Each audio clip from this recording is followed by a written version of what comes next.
Hello friends, நம்ம சிவலா cooking சேனலில் கொத்து சப்பாத்தி எப்படி செய்கிறதுன்னு வாங்க பார்க்கலாம்.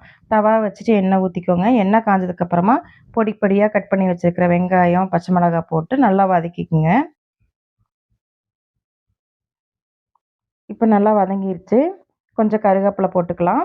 போட்டு நல்லா மிக்ஸ் பண்ணி விடுங்க.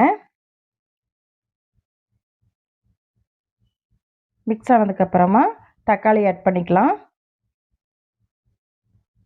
போட்டு நல்லா மிக்ஸ் ஆகிடுச்சு. இப்போ தேவைக்கேற்ப உப்பு சேர்த்துக்கலாம்.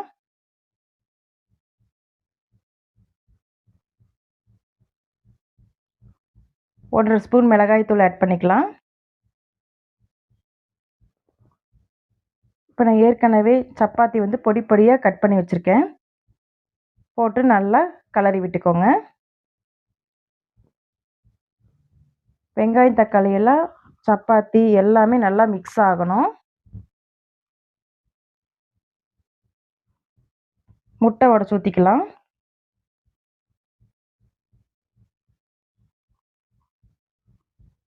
நீங்கள் எவ்வளோ சப்பாத்தி எடுத்துருக்கீங்களோ அதுக்கு ஏற்ற மாதிரி நீங்கள் முட்டை ஆட் பண்ணிக்கோங்க. போட்டு நல்லா மிக்ஸ் பண்ணி விடுங்க.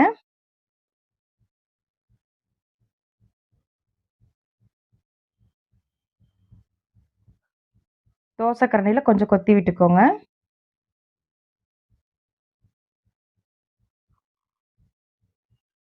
ஏற்கனவே சால்னா ரெடி பண்ணி வச்சுருக்கேன். அதை ஊற்றிட்டு நல்லா மிக்ஸ் பண்ணுங்கள்.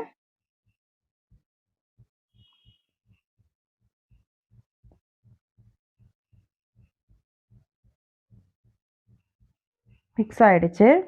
இப்போ கொஞ்சம் கொத்தமல்லி தழை ஆட் பண்ணிக்கலாம்.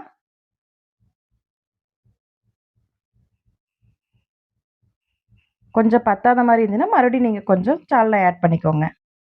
ஆட் பண்ண கொத்து சப்பாத்தி ரெடி ஆயிடுச்சு. இந்த வீடியோ உங்களுக்கு பிடிச்சிருந்தா ஷேர் பண்ணுங்கள், கமெண்ட் பண்ணுங்கள், லைக் பண்ணுங்கள், சப்ஸ்கிரைப் பண்ணுங்கள்.